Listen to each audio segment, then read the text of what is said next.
So we seem to be live. Is this actually working?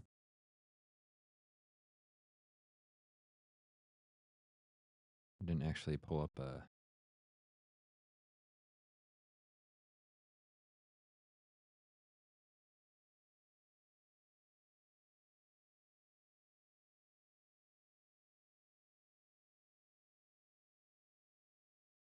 It's been 7 years.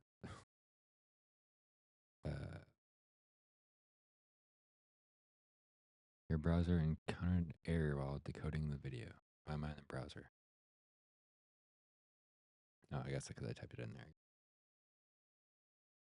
Do I have to log in?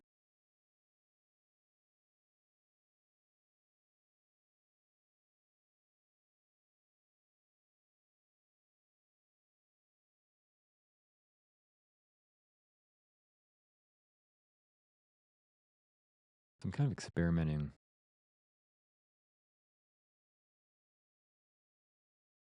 I set up this new OBS setup for videos on YouTube, and it obviously has a streaming tab. And I was like, you know what?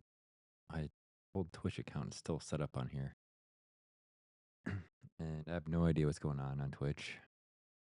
And I was like, you know what? Maybe there's something to happen over here.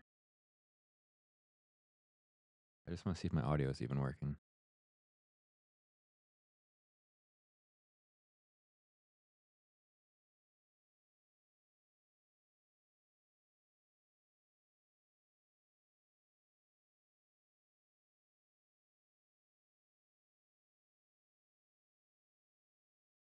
If anyone is here, let me know if you can hear me.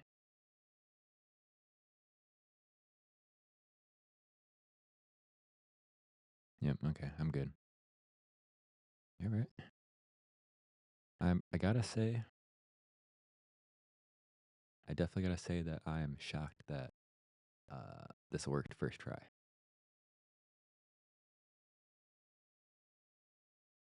Usually there's some type of schmaz that's going on, trying to do live streams and that type of thing. So I was thinking about doing this process with like post production or even like editing photos, maybe. But it's more so like almost like a hangout with getting prints made and all that type of stuff, like showing prints and just a different form of documenting the art life. And this is real random because I wasn't even thinking about doing this at all. So I was like, I'm gonna make a another YouTube video, and I was like, you know what? Let's just see what's going on Twitch. It's been 7 years, and I don't know. There's a lot of different stuff going on behind the scenes on Twitch for sure. It took me a minute to kind of navigate it. And it's surprisingly like not like in your face of like do this, do this, do this to go live. Um, there's even like a weird drop down tab to like edit the title. Very very interesting. Um, I felt like I almost went back in time to prepare this live stream. Wasn't really that intuitive.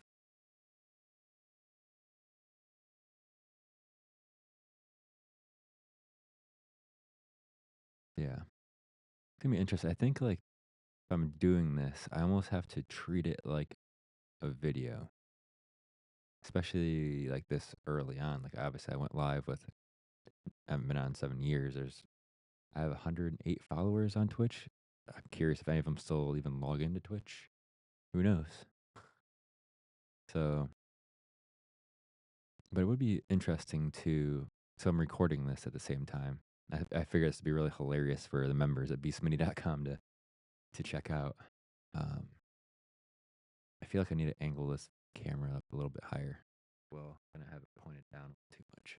That's okay. Um, so I think I'm going to print off. Let me turn this thing on. I'm like not even set up. Like I wasn't even thinking about doing any of this. Like it kind of just happened. I'm gonna have to make a couple prints to mail out. I wasn't quite ready for that either. I was really just curious if people would just hop in, and it's okay if that doesn't happen. Like I said, if I'm recording this separately, and it should record proper 4K. The stream quality looks actually really nice on Twitch. It's funny seeing the old clip that I have on Twitch. It looks like a film with a Game Boy Color or something random like that. But yeah, so this has got me kind of like it's got the wheels turning for sure. Of like, obviously there's no editing, so like I have to kind of be half prepared in a way. The nice thing about editing is I can kind of just fumble around and do whatever. Obviously, when I'm live, I'm fumbling around now, so it doesn't really matter. But it might be the play.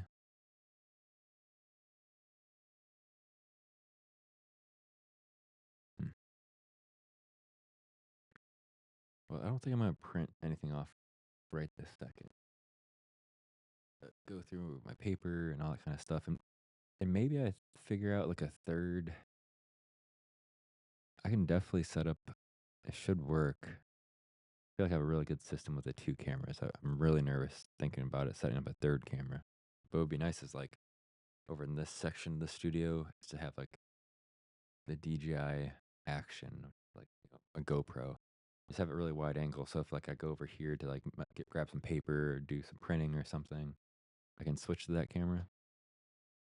Again, I think once I'm adding that, I'm a little hesitant when it comes to that. Or maybe I record that separately, and that's like a separate video, which would be real interesting. There's like a live version, then there's an extended cut. Kind of feeling that, or have that angle and edit it in for the members. That'd be cool too. Yeah.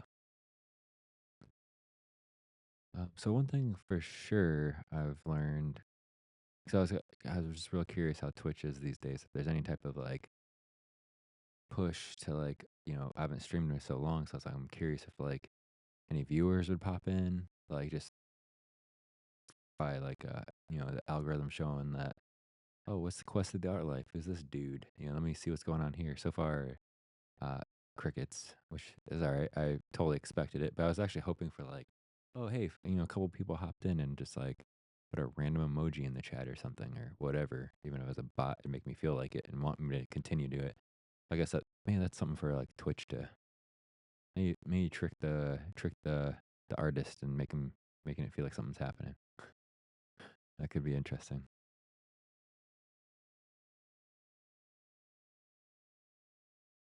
But it's real interesting. It is like I think that's the word of the day is interesting because when I decided to like just randomly check out Twitch, I hadn't been on in so long. Again, honestly, I probably haven't been on Twitch in 7 years. That was the last time I streamed. I don't watch anyone on Twitch. But like I was real curious if like, oh, okay, there's this just chatting with like 4,000 live viewers and 3,000 and whatever, lots of live viewers. And it's interesting. It's kind of like motivating in a way, to be honest, because I was like, I don't know what's going on here, but there's a community, that's for sure. And I don't know if it's just it's like the dedication is like the key to Twitch and live streaming. It's like, say if I'm live right now, I better be live for another 8 hours. And then I better be back on tomorrow for another 8 hours and then the next day. And then I think that over time that like clicks and you have to continue doing that. That's what I'm wondering. The good thing though is at least at the minimum of this experiment is that there's been no issues, which I spent like 6 hours yesterday just reconfiguring the setup for YouTube. I had to move a bunch of stuff, set up stands better. It was kind of a nightmare how I had it, and I was using a basic webcam for the above shots. And it was just time for a full on upgrade. and time to take things serious.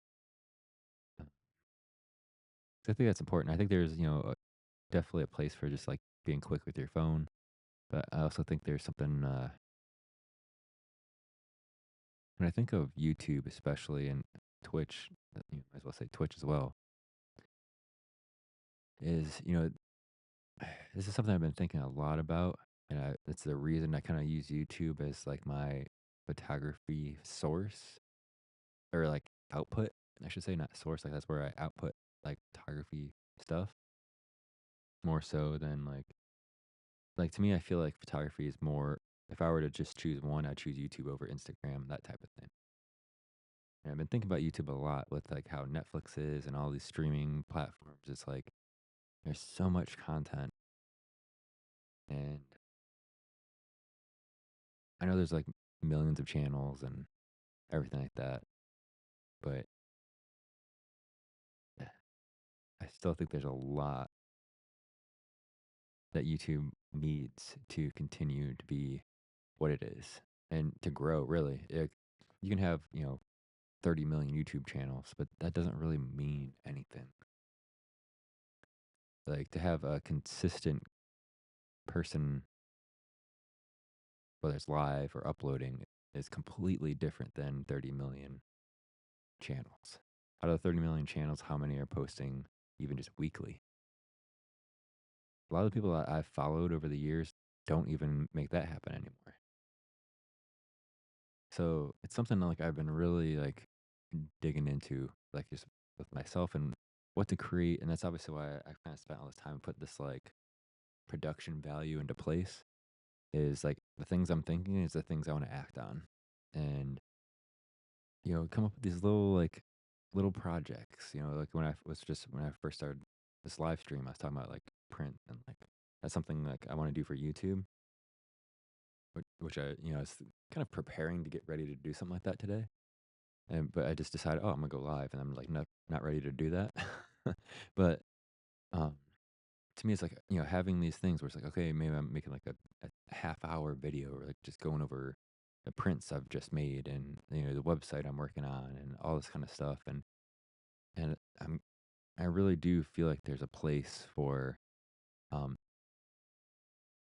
viewing creativity, because that's something that's not happening as much. What's up, Josh?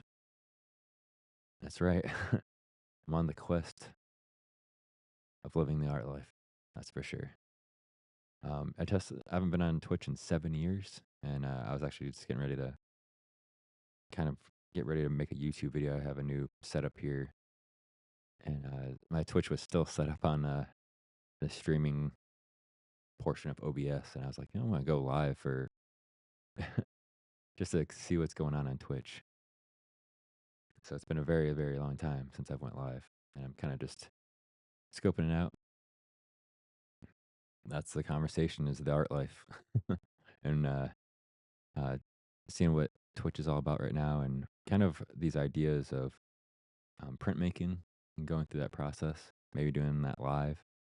And I have a couple prints I have to mail out, so I thought about messing around with that. So I'm kind of this is actually just like a test stream more than anything, but also just vibing and seeing what it's like, seeing who's popping in and that type of thing.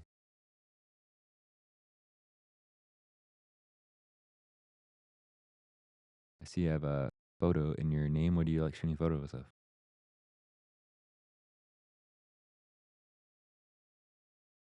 Yeah, I can ramble about photography all day. It's always what I'm up to.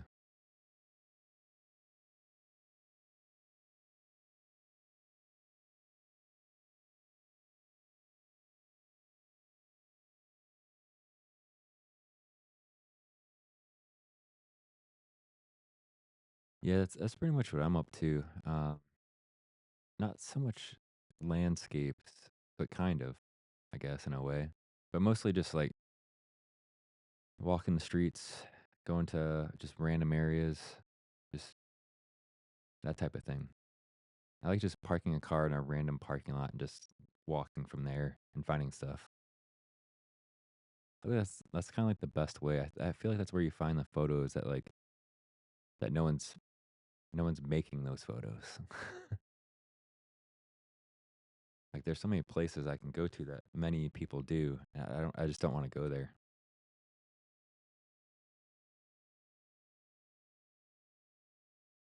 There's like a lot of things I think about too when I'm out shooting, especially like because like photos age well, and like there's photos I have when I was going through the archive, and it's like even just like phone booths, and I feel like the next thing that's gonna go away is just like the random post office drop boxes. I think that's the next thing that goes away. There won't be there'll be a new version, and those old school ones will go away. Like there'll be a centralized thing, and not so many of those blue uh, USPS things around. I think that's the next thing that goes for sure.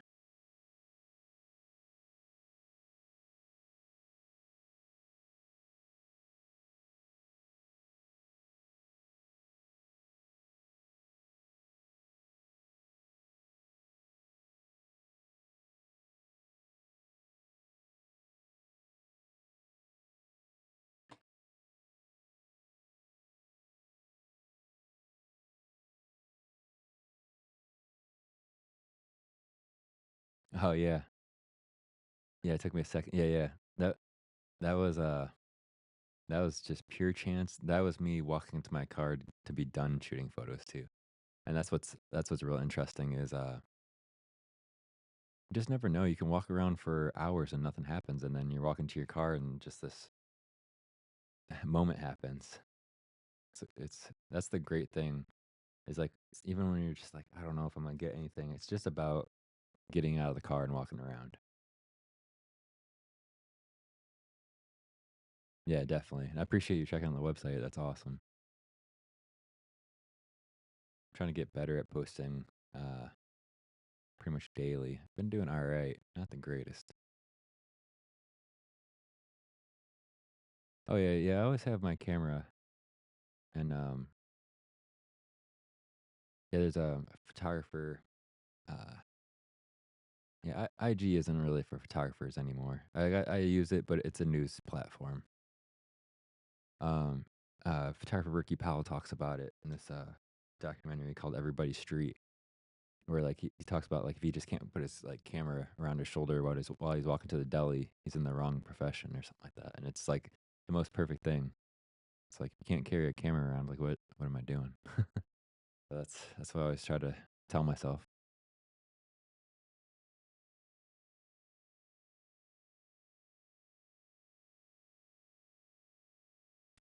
Yeah, it's definitely changed. Instagram's just so different. I think people just go there for the news and um, what can get them riled up for the day. I feel like that's what it's all about anymore. It's definitely not a creative place. I never go on Instagram and then feel inspired. That's for sure.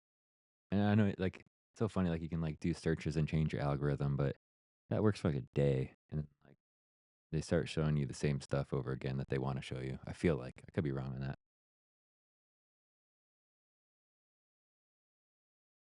Yeah, I use it just for the sake of using it.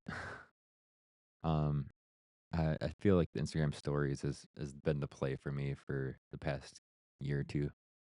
I like that's pretty much what it's all it's good for because I think the people who actually want to follow my stuff they just check out stories because my stuff's like buried within uh suggested posts. I haven't checked out Substack. That's cool. I have to check that out.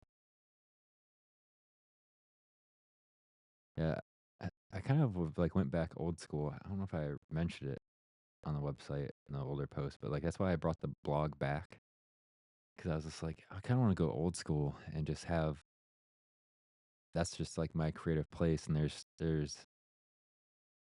when someone goes there, like you went there, you see what you went to go see. It's not like you went there and you're shown, oh, this happened today in the world, and this happened today in the world, and they follow PD and follow Sally and all this kind of stuff. That's just like surrounding the piece of that photo I'm trying to show. Okay, more about writing? Yeah, yeah. Nice. Yeah, I'll have to check that out. Yeah, I don't see, that's one thing I'm not good at is writing. I wish I was, though.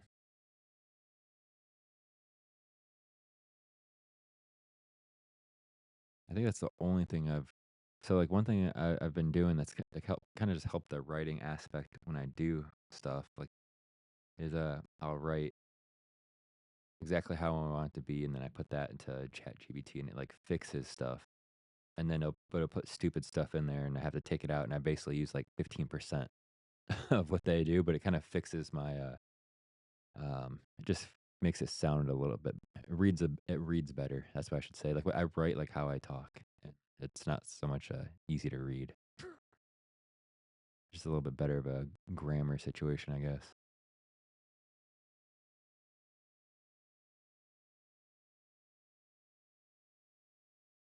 Yeah, yeah, I think for me, I use it. It's not like a tool I use to like just make writing out of nothing. It's more of like it cleans up my writing. That's kind of what I use it for. But it's so rare though. Like when I do it, like if I'm doing it, I don't know. I feel like I haven't used ChatGPT in weeks. Yeah, I mean, it's not like it's something I use a lot. It's just there's times where I know like, hey, I wrote this thing out for my website. I think I can make it sound a little bit better. I'll feed it in, and sometimes it's a sentence that I just swap out. I'm like, "Okay, yeah, that sounds better," and then just use it for that. But yeah, my that I totally, like, piggybacked off of the conformity gate from Stranger Things. If you've seen that on my website, it was basically, me laughing at just, like, how AI is with a lot of people on Instagram where, like, you just know, like, "Okay, this is a AI thing," and it's so funny how far off I mean, AI can do cool things, but, like, just me making, like, a project I was recovering from the dentist, and I was like, everyone's talking about this conformity gate, and I used, like, the SEO of, like, everyone searching on Google, which spiked my website up 1,400 views that day, which was the experiment worked. And, so, like, it's really funny, like, there's an arm that's straight up backwards, which is, like, hilarious. And it's the paid version of ChatGPT, it's not like, a free version. So it's, like, really interesting that it does that. But it's so funny too, like, I have, like, my own like, making fun of my own things and, like, my age, there's things that were, like, people were, like, laser focused in. So, like, I have, like, a OJ Chase scene with a Tesla next to it. It's, like, kinda funny. Yeah, so that's kind of actually what like, with this stream, I was gonna do, like, a little thing with Prince for YouTube, and I'm not even ready to do it, like, live or anything. I just wanted to test it, and I've been going live for a little bit now, 23 minutes, I guess.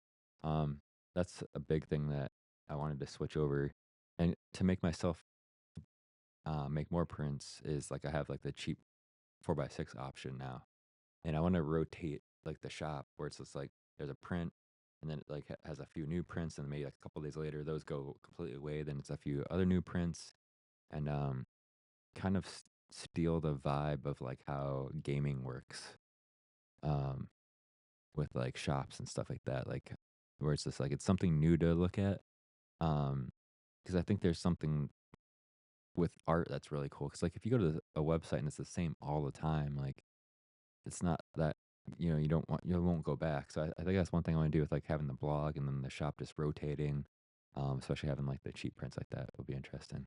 So I have for like my smaller prints, Canon G620. I use that for my smaller prints. Prints really well for what it is. And it uses like you actually pour the ink in it. So I think that's what helps the color quality for what what the printer is. And then I have a Canon Pro 100 for like the larger prints. It's the older version. It does well. Obviously, large format prints you can't do that with most printers unless you have a large format printer. So it does great for that stuff. But for smaller stuff, I like to use the G620. Yeah, Canon G620 is kind of the one I use most of the time unless I'm printing large. If I have let me see if I have a print sitting over here.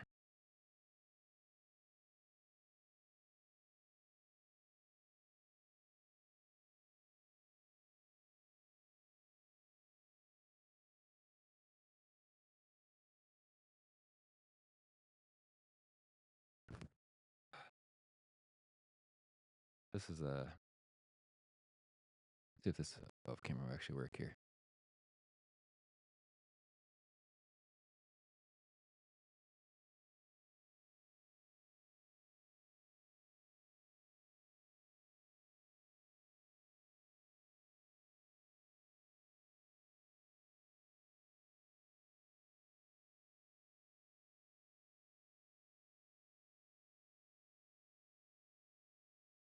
Oh, is that a full size printer? I've seen like these Canon printers that are like a small format printer, but they use like special like ink cartridges. And I wasn't really feeling that. Like I wish they would make a small like even like it just goes to 5x7. Oh, that's a big one. Oh, okay, nice. I'm definitely behind on the large format because I know like the 100 series they have like a I think Canon Pro 1000s. Uh, mine's an OG for sure. Mine's old. But yeah, I wish they made like a 5x7 print that still took just like regular ink. Like, still surprised I don't do something like that, especially like this day and age. Like, I doubt there's many people like printing large prints, so I feel like that'd be like an interesting sell, especially for like brick and mortar places having smaller printers. Yeah, I think that's what I was thinking of. Canon selfie is, but doesn't that take like it's just like its own sheet or something like that? Kind of like what are those things? Kodak made a printer like that. It's like its own like cartridge, and it doesn't take ink. I just remember like those being kind of costly, but I could be wrong.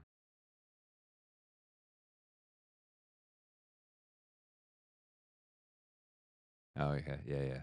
Yeah, okay, maybe that's what it is. It's just like specific paper.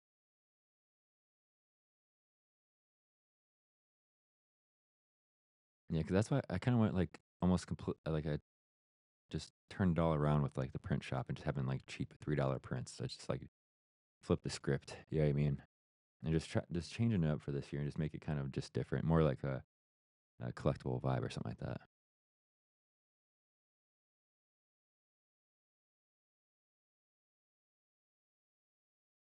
Yeah, I think that's what's nice about this.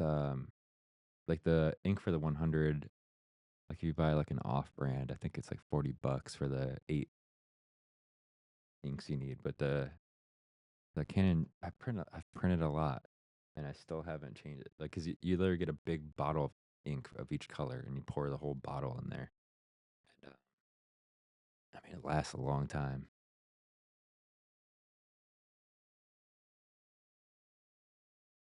That's what I mean. And same thing with the paper. Like I have I bought like I have like a whole a wire rack right next to me. It has like all the sizes of paper and just stacks and stacks. I think that's kind of like what, kind of like a bummer thinking about it to me is like if I have to get like specific paper and that type of thing of like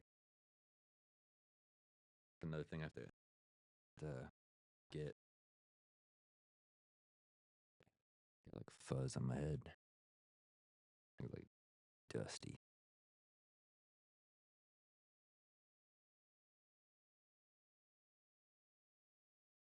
One thing I can't wait for winter to be over.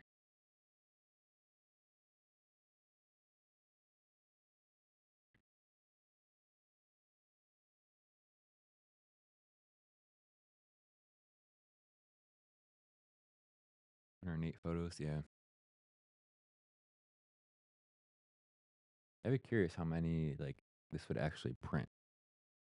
I've printed a lot. I don't know if it's that, but I've also done a lot of different sizes though too. Like,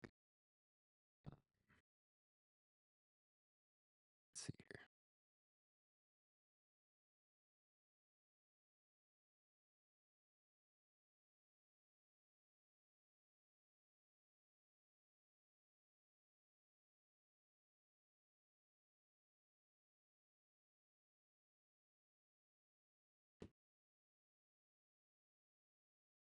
This is like 31 cents if that's without tax, or like with tax, it might be like 33 cents. Yeah, that's still good. Almost that's cool because it's, like, portable. I think, like, if I was, like that'd be such an interesting thing to, like, take to, I ran out of space at a flea market, I think this was last year, and to sell prints, did alright, nothing too crazy, sold a few. But I was thinking, like, I should have brought, like, my Instax or my even my Polaroid. Polaroid's expensive, though, but, like, if I had my Instax, which basically is a dollar a thing, um, I wish I had them, but, like, that selfie would be really rad to take to, like, a flea market and, like, almost have, like, photo shoots at the flea market where they just get it right there. Like, it'd be kind of hilarious almost to do, like, a funny backdrop. Like, say if, like, the flea market's kinda just like a your run of the mill kind of like one I'm thinking of out by me is kinda like, just like it's not sketchy, but it's not the doesn't it's not like that visually appealing outside.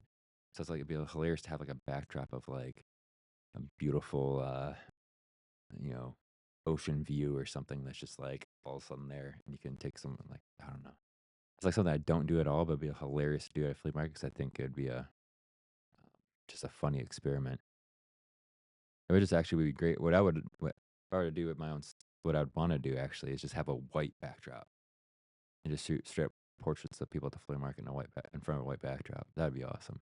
I think the the ocean view would attract the people, like, the white backdrop, I think people would be like, What's this guy doing?" I think but maybe kind of, like, pull them in by having both. But that would be interesting, do, like, a white backdrop set up at a flea market and just offer, like yeah, just offer shoots for, like, dirt cheap where they get the print, but you're also getting cool photos out of it.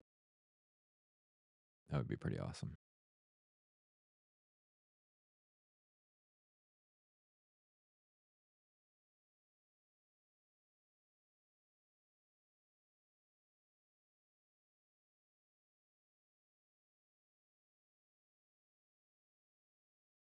But yeah, I think I'm gonna end the experiment real quick. I'm probably still gonna film this YouTube video that I was gonna start getting ready for.